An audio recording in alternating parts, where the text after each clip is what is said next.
Back to my channel पहल and mom. I hope आप सब लोग अच्छे होंगे।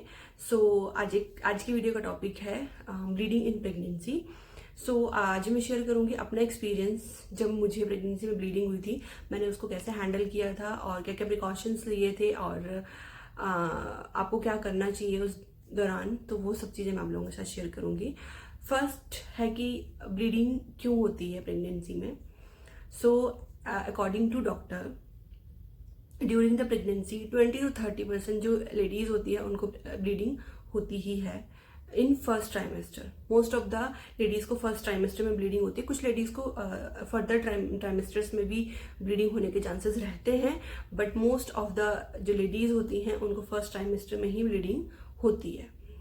ब्लीडिंग होने के reasons, first is implantation bleeding. Implantation जब बेबी यूट्रस में ग्रो करने लगता है और वो हमारे यूट्रस में चिपकता है, उस टाइम पे एक टाइप की ब्लीडिंग होती है, उसे इम्प्लांटेशन ब्लीडिंग कहते हैं। ये सभी को नहीं होती है, कुछ लेडीज को होती है, कुछ को नहीं होती है।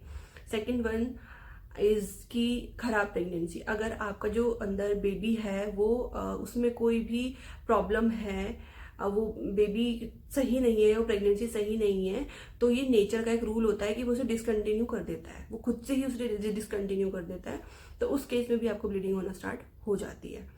Third one is due to some medications, like for example कि आपका पहले कोई मिसकैरेज हुआ है, देन अब आपने फिर से कंसीव किया है, तो डॉक्टर्स उस मिसकैरेज को ध्यान में रखते हुए आपको कुछ मेडिकेशंस चालू करते हैं जिसके कारण आपको ब्लीडिंग हो जाती है। या कुछ पेशेंट का बीपी हाई रहता है, उस बीपी हाई की भी कुछ मेडिसिन उनको दी जाती है। या आपकी एज बहुत ज़्यादा है तो उस केसेस में भी आपको कुछ मेडिकेशन दी जाती है, तो उन मेडिकेशन के कारण भी आपको ब्लीडिंग हो सकती है। So these are the reasons जो कि डॉक्टर्स बताते हैं कि इसलिए ब्लीडिंग होती है।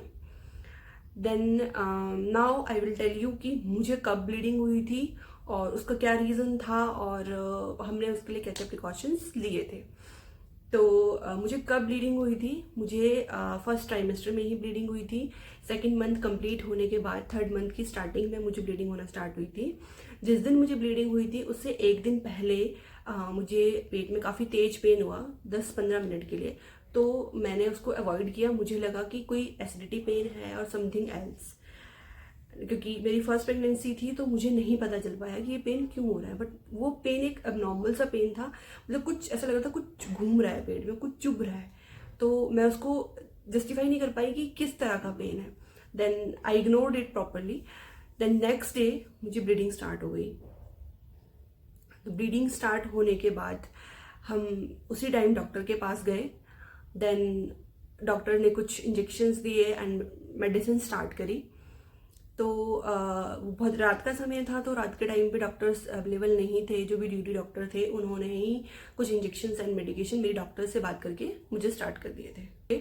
नेक्स्ट डे हमने अपनी जो मेरी गायनेकोलॉजिस्ट थी हमने उनको विजिट किया।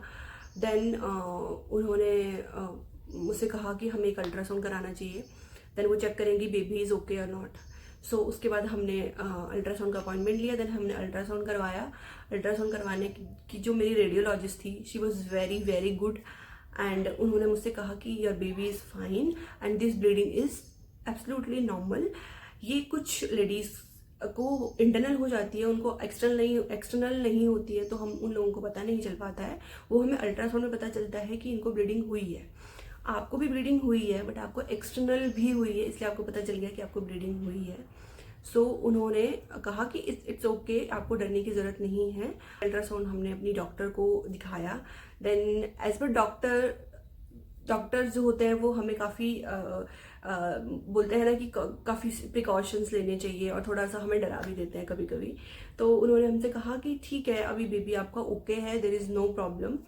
और बट मिसकैरेज का जो फर्स्ट स्टेप होता है वो भी एक ब्लीडिंग होता है, तो आपको प्रिकॉशंस लेने हैं और अभी हम कुछ नहीं बोल सकते हैं। आप मेडिसिन लीजिए और आप बेड रेस्ट कीजिए। आपको 15 डेज का बेड रेस्ट है। देन आपको उसके बाद हम बताएंगे, फिर से एक अल्ट्रासाउंड करेंगे। देन फिर हम बताएंगे कि बेबी इज़ ओके और नॉट। जैसे जो उन्होंने मुझे मेडिकेशंस दी थी एज पर हर की 1-2 दिन में ब्लीडिंग रुक जाएगी। ब्लीडिंग तो मुझे एक ही दिन हुई थी बट वो 2 दिन तक बहुत हल्की हल्की कंटिन्यू थी। तो उन मेडिसिन से और उन इंजेक्शन से मेरी ब्लीडिंग रुक गई।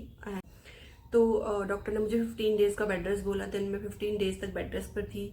देन बेड रेस्ट के बाद हमने फिर से एक अल्ट्रासाउंड करवाया, तो my baby was okay and everything was okay. सब कुछ सही था, कोई ब्लीडिंग मुझे उसके बाद नहीं हुई है, तो मैंने प्रॉपर रेस्ट किया था।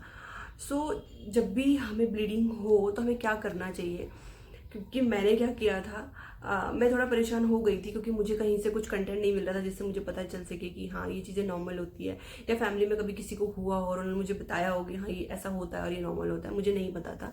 तो हम लोग काफ़ी परेशान हो गए थे। तो हमें परेशान नहीं होना है। अगर आपको हल्की ब्लीडिंग हो रही है देन इट्स ओके, एंड उसके बाद आपको बेड रेस्ट पे चले जाना है। अगर आप अपने डॉक्टर के पास नहीं जा पाते हो, पहले बात तो अपने डॉक्टर के को कांटेक्ट कीजिए, उनके पास जाइए। वो आपको कुछ इंजेक्शंस और कुछ मेडिकेशन स्टार्ट करेंगे और वो आपको अल्ट्रासाउंड कराने के लिए भी बोलेंगे। तो आप अल्ट्रासाउंड कराइए, कुछ मेडिकेशन कराइए, देंगे वो आपको, तो आप वो स्टार्ट कर दीजिए। देन आप बेड रेस्ट तो पक्का कीजिए, ठीक है। अगर आपकी डॉक्टर बोलती है कि आपको बेड रेस्ट करना है तो मतलब आपको बेड रेस्ट करना है।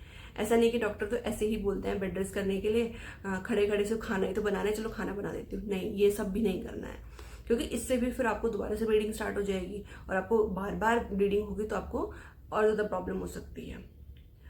देन स्ट्रेस नहीं लेना है, बिल्कुल भी टेंशन नहीं लेनी है। अगर आप स्ट्रेस लोगे आपका ब्लड प्रेशर हाई हो जाएगा, देन आपको और ज़्यादा प्रॉब्लम हो जाएगी, आपको और ज़्यादा ब्लीडिंग हो सकती है। तो इन सब चीज़ों से आपको बचना है, आपको ये सब चीज़ें नहीं करनी है।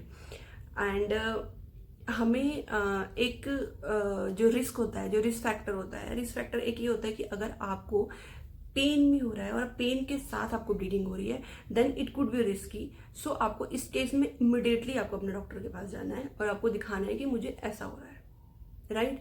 अगर आपको पेन नहीं हो रहा है और हल्की, बहुत हल्की ब्लीडिंग हो रही है, तो इसको आप थोड़ा बहुत इग्नोर कर सकते हो, मतलब थोड़ा देर में भी डॉक्टर को दिखा सकते हो, नेक्स्ट डे दिखा सकते हो। बट अगर आपको पेन के साथ हो रहा है तो आपको इमीडिएट डॉक्टर को रिपोर्ट करना चाहिए और आपको दिखाना चाहिए। It could be the sign of the miscarriage.